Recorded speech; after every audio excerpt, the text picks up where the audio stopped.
الحمدللہ رب العالمین والصلاة والسلام علی سید المرسلین اما بعد فاعوذ باللہ من الشیطان الرجیم بسم اللہ الرحمن الرحیم پڑھیے الصلاة والسلام علیک یا رسول اللہ وعلی آلک واصحابک یا حبیب اللہ الصلاة والسلام علیک یا نبی اللہ وعلى آلك وأصحابك يا نور اللہ۔ درود پاک کے بے شمار فضائل و برکات ہیں۔ القول البدی میں ہے، حضرت ابو عباس احمد بن منصور رحمت اللہ تعالی علیہ کو انتقال کے بعد کسی نے خواب میں دیکھا کہ وہ سر پر موتیوں کا تاج سجائے، جنتی لباس میں ملبوس، شیراز کی جامع مسجد کے محراب میں کھڑے ہیں۔ خواب دیکھنے والے نے عرض کی ما فعل اللہ بکا، یعنی اللہ پاک نے آپ کے ساتھ کیا معاملہ فرمایا؟ تو فرمایا کہ میں کثرت سے درود شریف پڑھا کرتا تھا، یہی عمل کام آ گیا، اللہ پاک نے میری مغفرت فرما دی اور مجھے تاج پہنا کر جنت میں داخل کر دیا۔ کیا بات ہے درود پاک کی! آپ یقین کریں، اگر میں آپ سے یہ کہوں کہ زندگی میں ایک مسلمان ہونے کی حیثیت سے اگر آپ اپنی خواہشات، اپنی ڈیزائرز کیا کیا ہیں لکھیں ذرا، کہ مجھے دنیا میں کیا چاہیے، مجھے مرتے وقت کیا چاہیے، قبر میں کیا چاہیے، مرنے کے بعد محشر کے دن میں کیا چاہتا ہوں، کبھی اکیلے بیٹھے نا تو لکھیے گا، ٹھیک ہے؟ اور اب میں آپ کو بہت ساری حدیثوں کا کچھ نچوڑ پیش کرنے جا رہا ہوں، سنتے جائیے اور سبحان اللہ بھی کہتے جائیے۔ اگر آپ روزی میں برکت چاہتے ہیں تو درود پاک پڑھیے، اگر آپ بیماری سے شفا چاہتے ہیں تو درود پاک پڑھیے، اگر آپ ذلت و رسوائی سے بچنا چاہتے ہیں تو درود پاک پڑھیے، اگر آپ عزت میں اضافہ چاہتے ہیں تو درود پاک پڑھیے، آپ مصیبتوں اور پریشانیوں سے بچنا چاہتے ہیں تو درود پاک پڑھیے، مرتے وقت کلمہ پڑھنا چاہتے ہیں تو درود پاک پڑھیے، مرتے وقت آقا کا دیدار کرنا چاہتے ہیں تو درود پاک پڑھیے، آپ یہ چاہتے ہیں کہ آقا اپنے مبارک ہاتھوں سے قبر میں اتاریں تو درود پاک پڑھیے، اپنی قبر کو نور مصطفیٰ سے جگمگانا چاہتے ہیں تو درود پاک پڑھیے، قیامت کے دن نبی پاک کے پرچم تلے اٹھنا چاہتے ہیں تو درود پاک پڑھیے، آقا کے ہاتھوں جام کوثر پینا چاہتے ہیں تو درود پاک پڑھیے، اور سنیے آقا کے ساتھ جنت میں جانا چاہتے ہیں تو درود پاک پڑھیے، مدینے جانا چاہتے ہیں، بار بار جانا چاہتے ہیں تو درود پاک پڑھیے، اور زندگی میں دیدار مصطفیٰ کرنا چاہتے ہیں تو درود پاک پڑھیے۔ کچھ باقی رہ گیا ہے؟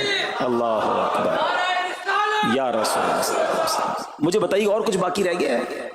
ایک مسلمان ہونے کی حیثیت سے what ever I need in دنیا اور ان ہیئر آفٹر، دنیا اور آخرت میں جو کچھ چاہیے، روزی برکت والی، زندگی عزت والی، پریشانیاں دور ہو جائیں، بیماریاں دور ہو جائیں، ذلت و رسوائی سے بچا رہوں، ایمان والی موت ملے، جب تک زندہ رہوں مدینے آتا جاتا رہوں، آقا کی دید کرتا رہوں، آقا جنت میں ساتھ لے جائیں۔ اب کچھ باقی بچتا ہے؟ اب یقین کریں میں نے اپنی طرف سے نہیں بتایا، یہ جن کا کچھ مطالعہ ہے تو ان کو یاد آ رہا ہوگا کہ اس ہر جملے کے پیچھے کوئی نہ کوئی ایک روایت یا کوئی نہ کوئی حدیث موجود ہے، یعنی یہ سارے انعامات دنیا کے، قبر کے، حشر کے، یہ سارے انعامات نبی پاک نے درود پاک کی فضیلت میں بیان فرما دیے ہیں۔ یہ ایسے ہی شاعر نے نہیں کہا کہ ہر درد کی دوا ہے، صلی علی محمد، تعویذ ہر بلا ہے، صلی علی محمد صلی اللہ علیہ وسلم۔ پھر کیوں نہیں پڑھتے؟ یعنی اتنے سارے مسئلے حل ہو جائیں ایک ہی وظیفے سے۔ لوگ پوچھتے رہتے ہیں کوئی وظیفہ بتا دیں، روزی میں برکت کا بتا دیں، پریشانی دور ہو جائے بتا دیں، مدینے کا کوئی وظیفہ بتا دیں، اور یہ سارے وظیفے درود پاک میں چھپے ہوئے ہیں۔ پکڑ لو نا درود پاک، پھر دیکھیں اس کی کیسی برکتیں آپ زندگی میں دیکھیں گے، آپ کا چہرہ شاش بشاش ہو جائے گا، آپ کی طبیعت فریش ہو جائے گی، آپ کو مزے کو مزہ آ جائے گا۔ بس درود پاک کی کثرت پڑھتے رہا کریں، پڑھتے رہا کریں، انشاءاللہ برکتیں ہی برکتیں۔ میں بھی نیت کروں، آپ بھی نیت کریں۔ ایک اور خوبصورت بات بتاؤں، جو بڑی خوبصورت آیت ہے، میں سمجھتا ہوں شاید دنیا بھر کے عاشقان رسول کو یہ کم از کم آیت تو سب کو یاد ہوگی۔ کون سی آیت؟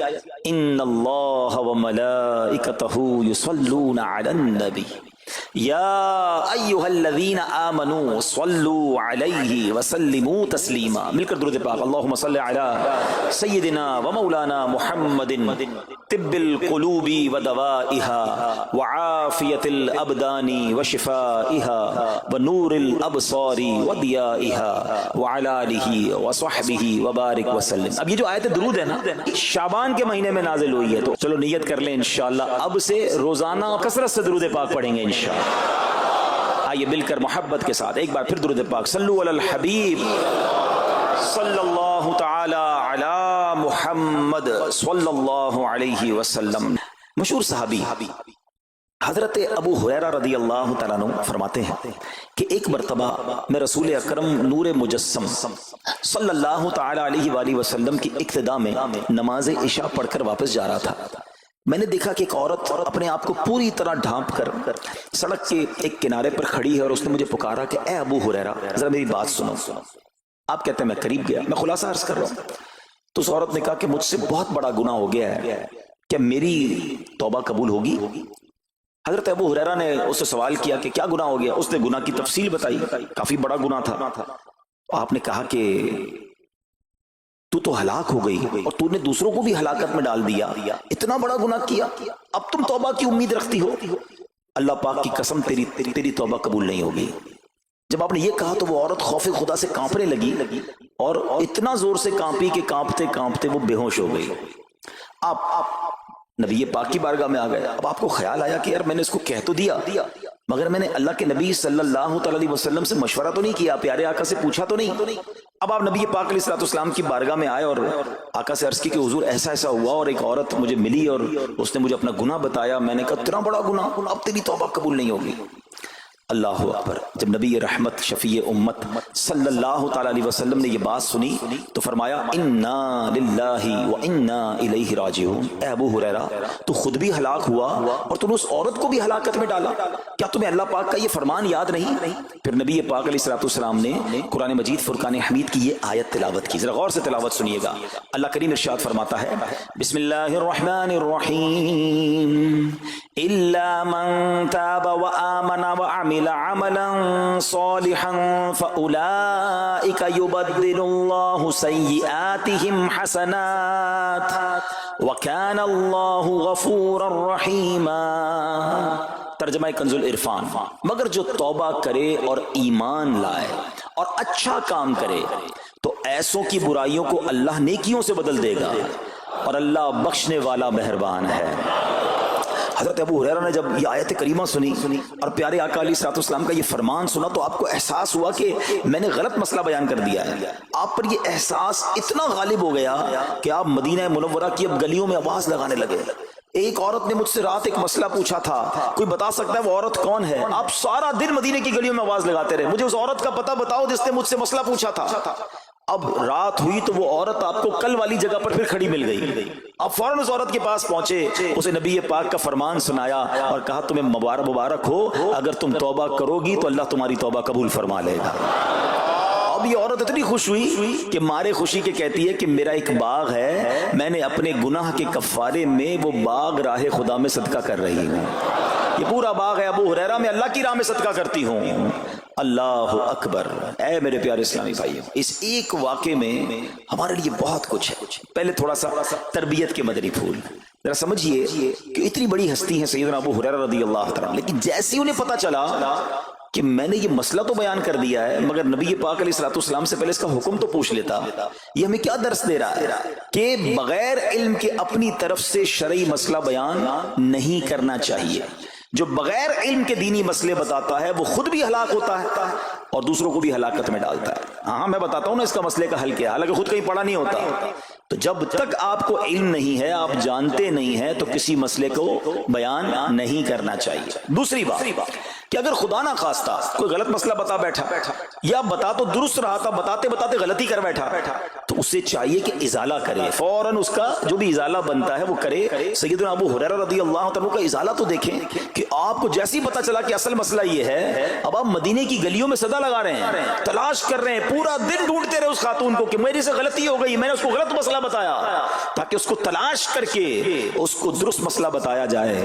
اللہ اکبر، صحابہ کرام کی ادائیں بھی کتنی نرالی ہوتی ہیں، اللہ ان کا صدقہ عطا فرما دے۔ اب ہوتا کیا ہے کہ کبھی کوئی غلط مسئلہ بیان ہو گیا، یا بیان میں، مشورے میں، درس میں کوئی غلطی ہو گئی، غلطی پتہ چل جائے، اب شرم آتی ہے کہ کیسے کہوں مجھ سے غلطی ہو گئی ہے، میں تو اتنا بڑا مبلغ بن کے گیا تھا، میں نے تو جناب اتنے پبلک میں بیان کیا تھا، اب میں کیسے بتاؤں کہ جناب میں نے یہ غلط پڑھ دیا یا غلط بیان کر دیا۔ حضرت ابو ہریرہ سب سے زیادہ جن کو حدیثیں یاد ہے، مگر سچ بتائیں بات سمجھنے والی پتہ کیا ہے، جو لوگ یہ سمجھتے ہیں نا کہ یار غلطی ماننے سے عزت کم ہو جاتی ہے، سچ بتاؤ آج 1450 سال بعد حضرت ابو ہریرہ کا یہ واقعہ سن کے ہمارے دلوں میں ان کی عزت کم ہو رہی ہے، بڑھ رہی ہے؟ سمپل از دیٹ، غلطی ماننے سے انسان جو ہے وہ نیچا نہیں ہوتا۔ اللہ میرے پیر و مرشد کو سلامت رکھے، جن کی برکت سے لاکھوں علماء بن گئے ہیں، مگر آپ اپنے مدنی مذاکرے میں اپنے ساتھ علماء کرام، مفتیان کرام کو بٹھاتے ہیں، اور اگر کوئی توجہ دلاتا ہے تو لائیو چینل پر آپ فرماتے ہیں کہ یہ مسئلہ یوں نہیں یوں ہے، کوئی عزت کم نہیں ہوتی جناب۔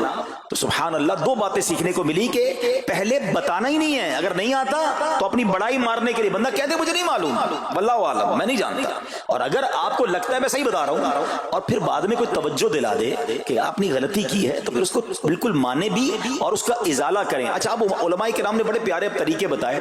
پہلے تو ظاہر یہ تھا کہ بھئی پبلک میں بیان کیا تو پبلک میں جا کر یا گلیوں میں جا کر آپ نے اعلان کیا، اب تو سوشل میڈیا کا زمانہ ہے، کچھ ویڈیو بنا کے ڈال رہے ہوتے ہیں، انسٹاگرام تو ٹویٹر تو پتہ نہیں کیا کیا چیزیں، موبائل فون، فیس بک، یوٹیوب، تو اب غلط غلط مسئلے لوگ شیئر کر رہے ہیں۔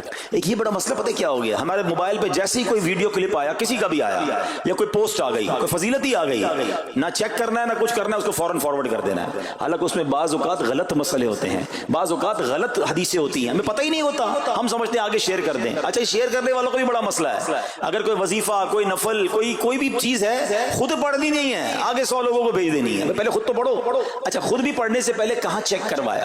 تو پلیز یہ شریعت کے معاملات ہیں، اس میں بڑی غلطی ہو سکتی ہے، تو اگر آپ کو کوئی بھی چیز شیئر کرنی ہے تو بیسٹ آپشن یہ ہے کہ دعوت اسلامی .net، یہ دعوت اسلامی کی ویب سائٹ ہے، اس پر ایک گیلری کا آپشن ہے، آپ وہاں جائیے، وہ مفتیان کرام سے چیک ہوئی پوسٹیں پڑی ہوئی ہیں، آپ وہاں سے پوسٹ اٹھائیں، اس کو شیئر کر دیں، بنداز کریں، کوئی ٹینشن نہیں ہے، کیونکہ وہ علماء نے چیک کی ہوئی ہے۔ مگر ہر آنے والی پوسٹ، ہر آنے والی ویڈیو کو آگے بڑھا دینا، تو مشورہ یہی ہے کہ یہ بڑا سخت معاملہ ہے، کیونکہ یاد رکھیے قرآن مجید فرقان حمید میں اللہ تعالیٰ ارشاد فرماتا ہے وَمَنْ أَظْلَمُ مِمَّنِ افْتَرَىٰ عَلَى اللَّهِ كَذِبًا، اور اس سے بڑھ کر ظالم کون جو اللہ پر جھوٹ باندھے۔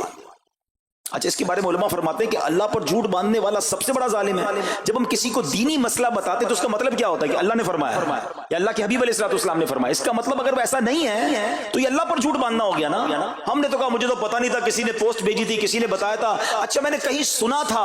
اب کئی لوگوں کی تو عادت پتہ کیا ہے، ان کے ساتھ بیٹھو نا تھوڑی دیر بعد کہیں گے اللہ یہ فرماتا ہے، اللہ نے قرآن میں یہ فرمایا، پوچھو کدھر فرمایا، بولا یہ نہیں پتا، اللہ قرآن میں یہ کہتا ہے۔ بھائی کہاں کہتا ہے بتاؤ نا، آیت دکھاؤ، اللہ نے فرمایا یہ کرنا چاہیے، بھائی کہاں فرمایا؟ اپنی طرف سے۔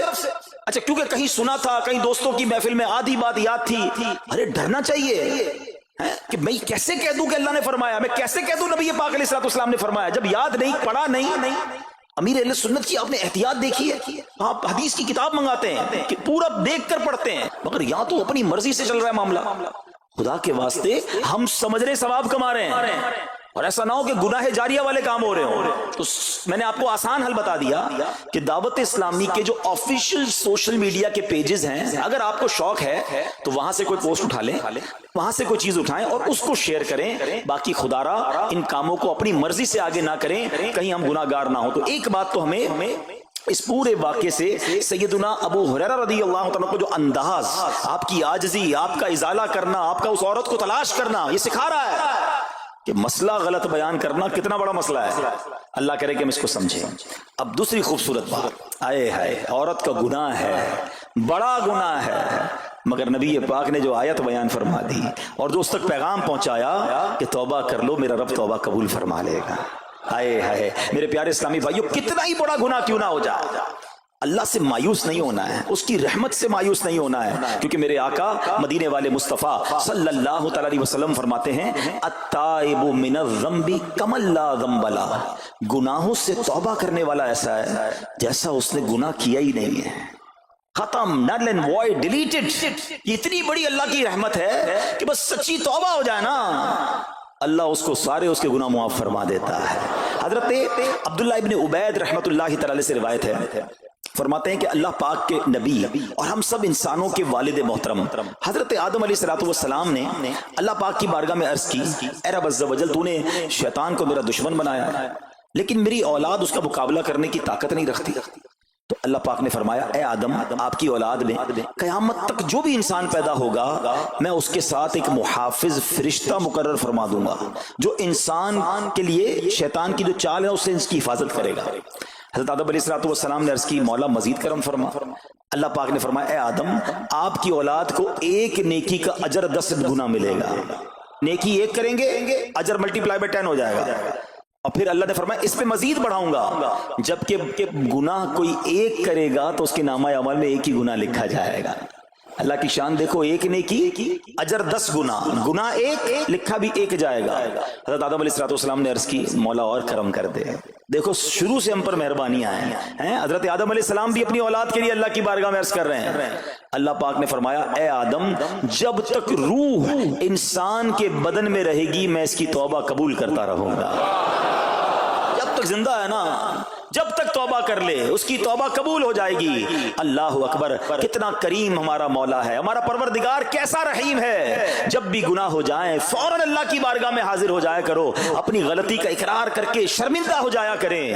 انشاءاللہ کریم توبہ قبول ہوگی اور گناہوں کی میل سے دامن صاف ہو جائے گا. ارے توبہ جب ہو جائے نا اور بندہ سچی توبہ کر لے, دیکھو اللہ کیسا کریم ہے, کیسا کرم کرتا ہے. ایک بزرگ کے بارے میں آتا ہے, حبیب عجمی رحمت اللہ تعالی علیہ ان کا نام تھا. ابھی بہت بڑے آپ اللہ کے ولی گزرے ہیں, بصرہ کے رہنے والے تھے, مگر توبہ سے پہلے آپ کی زندگی بڑی عجیب تھی. آپ بڑے امیر آدمی تھے, لوگوں کو قرضہ دیا کرتے تھے مگر سود پر قرضہ دیا کرتے تھے, سود لیا کرتے تھے.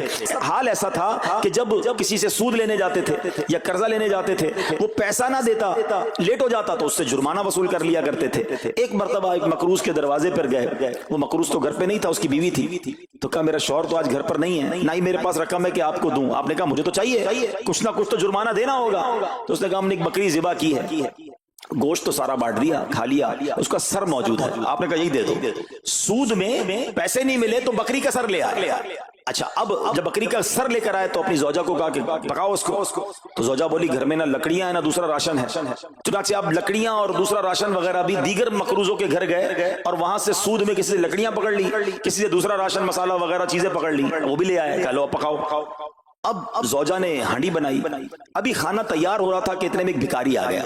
حضرت حبیب عجمی نے اس وقت تو توبہ نہیں کی تھی, اس بھکاری کو بھی باتیں سنا کر نکال دیا, گھر سے نکال دیا. اب کھانا تیار ہو گیا, کھانے کے لیے بیٹھے, مگر جیسے ہی زوجہ نے ہانڈی کا ڈھکن اٹھایا نا تو وہ سالن جو تھا بکری کے سر کی بجائے پورا سالن خون سے بھرا ہوا تھا. زوجہ نے پکار کر کہا کہ دیکھو تمہارے اعمال کا نتیجہ, تمہاری کنجوسی کا نتیجہ, پوری ہانڈی خون سے بھری ہوئی ہے, سود کا مال تھا نا. اب ہانڈی کا یوں خون میں بدل جانا آپ کے دل پر بڑی تنبیہ ہوئی, بڑا اثر ہوا کہ یہ میں کیا کر رہا ہوں, میں کون سی روزی کما رہا ہوں. اللہ سے جنگ ہے نا سود کا کام کرنے والا, وہ تمام لوگ سوچیں جو سود کا کام کرتے ہیں. اب جب آپ کے دل پہ چوٹ لگی تو آپ نے اب توبہ کرنے کا ارادہ کیا کہ بہت ہو گیا, اللہ کو بڑا ناراض کر لیا. تو آپ حضرت حبیب عجمی اب باہر نکلے کہ حضرت امام حسن بصری کی بارگاہ میں جاتے ہیں اور وہاں جا کر توبہ کرتے ہیں. مگر جیسے ہی اب باہر نکلے نا تو کچھ بچے کھیل رہے تھے. کھیلتے ہوئے بچے نے آواز لگائی جلدی سائڈ پہ ہو جاؤ, دور ہو جاؤ, حبیب عجمی سود خور آ رہا ہے, کہیں ایسا نہ ہو کہ اس کے قدموں کی دھول ہم پر پڑے اور ہم بھی بدبخت ہو جائے. پھر دل پر چوٹ لگی کہ یار بچہ مجھ سے نفرت کرتا ہے, ایسا کام کرتا ہوں میں, اللہ بھی ناراض, اللہ کے بندے بھی ناراض, اور دل پر چوٹ لگی. حضرت حسن بصری رحمت اللہ تعالی کی خدمت میں گئے, بڑی سچی توبہ کی, اللہ کو راضی کرنے کے لیے پکی نیت کی. ابھی توبہ کی ہے, کوئی بڑی نیکیاں نہیں کر لی. واپس آ رہے ہیں, جیسے واپس آ رہے ہیں تو دیکھا کہ وہی بچے کھیل رہے ہیں. اب ان بچوں میں کسی نے آپ کو دیکھا تو کہا کہ اب حبیب توبہ کر کے آ رہے ہیں, دور ہو جاؤ, کہیں ہمارے قدموں کی دھول ان پر نہ پڑ جائے تو ہم گناہگار نہ ہو جائیں. تھوڑی دیر پہلے یہ بچے کہہ رہے ہیں کہ دور ہو جاؤ, ان کی دھول پڑ گئی تو ہم بدبخت ہو جائیں گے, سود خور جا رہا. ارے ابھی توبہ کی ہے, اور اللہ نے اپنے بندوں اور مخلوق کے دل میں کیسی محبت ڈال دی کہ بچے کہہ رہے ہیں دور ہو جاؤ، ہمارے قدموں کی دھول حضرت حبیب پر نہ پڑ جائے، ہم گناہگار نہ ہو جائیں۔ اب جناب بڑا دل پہ اور اثر ہوا کہ مالک تیری قدرت، ابھی تو توبہ کی ہے اور میری نیک نامی کا اعلان تو نے اپنی مخلوق سے کروا دیا، سب کے حقوق ادا کیے، سودی لین دین تھا سب ختم کیا، اللہ پاک کی عبادت میں مصروف ہو گئے، اللہ نے ولایت کا سرتاج بنا دیا، اپنا ولی بنا دیا۔ اے میرے پیارے اسلامی بھائیوں، یہ ہے توبہ۔ اللہ اکبر۔ اے میرے پیارے اسلامی بھائیوں، پتہ یہ چلا کہ عزت دوبارہ مل جاتی ہے، شرط صرف ایک ہے کہ آدمی صحیح راستہ اختیار کر لے۔ اولیاء کرام کی سیرت پڑھ کر دیکھیں، ہزاروں اولیاء کرام ایسے ہیں جو توبہ سے پہلے گناہوں میں مشغول تھے، معاشرے میں انہیں بری نگاہ سے دیکھا جاتا تھا، لوگ ان سے نفرت کیا کرتے تھے، مگر جب اللہ کی طرف آ گئے تو کیا کمال ہوا کہ اب جناب لوگوں کے دلوں میں تو دلوں میں، جانوروں کے دلوں میں بھی اللہ نے اپنی مخلوق کے دلوں میں ان کی عزت ڈال دی، کیونکہ عزت کس کے پاس ہے؟ رب کے پاس ہے۔ دلوں کا اختیار کس کے پاس ہے؟ وہ رب کے پاس ہے۔ آسمان ولایت کا ایک اور چمکتا ستارہ حضرت فضیل بن عیاض رحمت اللہ تعالی علیہ توبہ سے پہلے ڈاکو تھے۔ جی ہاں، آپ کتنا بڑا نام ہے ولیوں میں، مگر آپ ایک ڈاکو تھے، اور یہ کوئی کہانی نہیں، واقعی حقیقت ہے کہ رات کو جب بچہ سوتا نہیں تھا تو مائیں کہا کرتی تھیں بیٹا سو جاؤ ورنہ فضیل ڈاکو آ جائے گا۔ جس راستے پر آپ ہوتے تھے لوگ ڈر کے مارے اس راستے سے نہیں گزرتے تھے، مگر جب آپ نے توبہ کی، جن کا مال لوٹا تھا واپس کیا اور سارے حقوق ادا کیے، نیک کاموں میں مصروف ہو گئے، اللہ کی عبادت میں لگ گئے، حضرت فضیل بن عیاض نے وہ وقت بھی دیکھا کہ وقت کا بادشاہ کے دروازے پر کھڑا تھا اور انتہائی عاجزی سے عرض کر رہا ہے کہ حضور ملاقات کا وقت عطا فرما دیجئے۔ اللہ کی راہ پہ جو چل پڑے، سچی توبہ کر لے، اللہ پھر کیسی عزت عطا فرماتا ہے۔ حضرت بشر حافی کا واقعہ آپ کو یاد ہوگا، آپ توبہ سے پہلے شرابی تھے، شراب کے نشے میں دھت رہا کرتے تھے۔ بڑا خوبصورت واقعہ ہے کہ اللہ کے نام کی جب آپ نے تعظیم کی اور آپ کو یہ پیغام ملا کہ اے بشر تم نے ہمارے نام کو بلند کیا، ہم تمہارے نام کو بلند کریں گے، آپ نے توبہ کی، عبادت میں لگ گئے۔ اللہ تعالیٰ کی معرفت کا عالم یہ تھا کہ آپ ننگے پیر رہا کرتے تھے۔ حافی کہتے ننگے پیر رہنے والوں کو، اب جب آپ ننگے پیر گلیوں میں گھوما کرتے تو اس شہر کے جانور راستے پر نجاست نہیں کرتے تھے۔ کیوں نہیں کرتے تھے؟ کہ حضرت بشر ننگے پاؤں رہتے ہیں، کہیں ان کے پیر گندے نہ ہو جائیں۔ ارے وہ شخص جو توبہ سے پہلے شرابی ہے، اب جانور بھی ادب کر رہے ہیں، بلکہ عالم یہ تھا کہ ایک چرواہے کے ایک جانور نے راستے پر گندگی کر دی تو اس نے کہا ہو نہ ہو لگتا ہے حضرت بشر کا انتقال ہو گیا ہے۔ جب معلوم کیا تو پتا چلا کہ ہاں حضرت بشر حافی کا انتقال ہو گیا۔ اللہ اکبر، گویا اللہ نے جانوروں کے دلوں کے اندر بھی ان کی عزت ڈال دی، کیونکہ انہوں نے رب کی بارگاہ میں سر جھکایا، انہوں نے دنیا والوں کی پرواہ نہ کی، انہوں نے رب کو راضی کرنے کی فکر کی۔ اے میرے پیارے اسلامی بھائیوں، یہ خیال دل سے نکال دو کہ جناب عزت پیسے سے ملتی ہے، عزت شہرت سے ملتی ہے، جناب سوٹ بوٹ ہو، ذرا اچھے کپڑے پہنوں، اچھی جناب لگژری گاڑی سے اتروں گا تب عزت ملے گی، ارے جناب مہنگا موبائل ہاتھ میں ہوگا تب عزت ملے گی، عالی شان کوٹھیوں میں رہوں گا تب عزت ملے گی۔ یہ بھول ہے تمہاری۔ آؤ قرآن کیا کہتا ہے، عزت کہاں سے ملے گی، عزت کس کو ملتی ہے؟ اللہ قرآن میں فرماتا ہے من کان یرید العزت فللہ العزت جمیعا۔ اللہ کہتا ہے، قرآن فرماتا ہے جو عزت کا طلبگار ہو تو ساری عزت اللہ ہی کے پاس ہے، ساری عزت اللہ کے پاس ہے۔ وَتُعِزُّ مَن تَشَاءُ وَتُذِلُّ مَن تَشَاءُ بِيَدِكَ الْخَيْرُ۔ خدا کی قسم، دنیا کی ساری دولت کسی کے پاس ہو، اس کے کروڑوں فالوورز ہوں، لوگ کہتے ہیں سوشل میڈیا پہ فالوور ہونے چاہیے۔ آج کل تو کسی کا مرتبہ چیک کیسے ہوتا ہے؟ چیک تو کرو اس کے پیج پر اس کو چاہنے والے کتنے ہیں۔ لوگ بتاتے ہیں میرے اتنے ملین فالوورز ہیں، اتنے لاکھ مجھے دیکھنے والے ہیں۔ میں ان سب سے پوچھتا ہوں جن کے کروڑوں فالوورز ہیں، تمہارے فالوورز تمہیں دیکھنے والے گناہ کی وجہ سے ہیں یا نیکی کی وجہ سے ہیں؟ کبھی سوچا کہ 1 کروڑ لوگ تمہیں دیکھتے ہیں مگر تمہارا ناچ گانا دیکھتے ہیں، تمہاری بے حیائی دیکھتے ہیں، اور وہ جب بھی دیکھتے ہیں سارا گناہ تمہیں بھی ملتا ہے۔ یہ کیوں نہیں سوچتے کہ یہ فالوورشپ کیا کرنی ہے؟ یار میرے اتنے فالوور، میرے اتنے چاہنے والے، میرے پاس اتنا پیسہ، ساری دنیا تمہیں چاہے اور رب نہ چاہے نا، سب برباد ہو جائے گا۔ ہاں جب رب نے چاہنا ہے ذلیل و خوار ہو جاتا ہے انسان، اور رب نے جس کے مقدر میں عزت لکھی ہے نا اسے ایسا عروج عطا فرماتا ہے۔ بتاؤ نا کون سا یوٹیوب، کون سا فیس بک تھا خواجہ غریب نواز کے زمانے میں؟ لوگ کہتے اتنے ملین فالوور، میں بتاتا ہوں دنیا کا کون سا مسلمان ہے جو میرے خواجہ غریب نواز کو فالو نہیں کرتا؟